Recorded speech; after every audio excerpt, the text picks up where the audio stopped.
Still, it's a good man.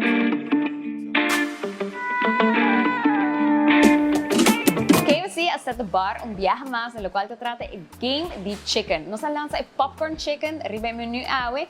Nos tiene más sushi dip deal, lo cual también con un caja de popcorn chicken y un sauce por solamente $9.50. También nos tiene el combo que te bom para lunch off, lo cual te tiene que también con su caja de popcorn chicken, el sauce, el batata y también un koi bebe.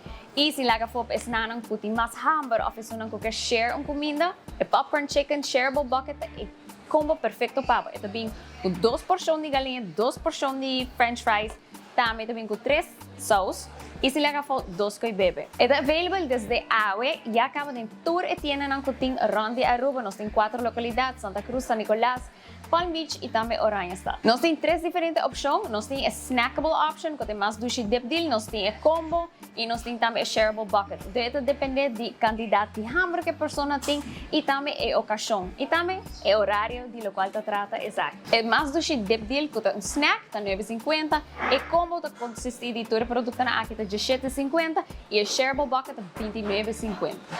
O combo na aqui, das 3 opções também, com lo qual te trata é KFC Signature Sauce. É um sauce que nós acabamos de lançar no mercado. Nós temos vários tastings de semana que passa e a gente encanta essa aqui. Então, toda opção também com KFC Signature Sauce. Passa a visitar qualquer uma de nossas localidades aqui na Aruba. Nós temos 4 diferentes opções. Busca, lo qual te trata de popcorn chicken, seja snackable e mais sushi dip deal, e combo of a shareable bucket, buta hainan den turnos localidad nang, e também lota obtenível riba Vap Eats. Still, it's a good man.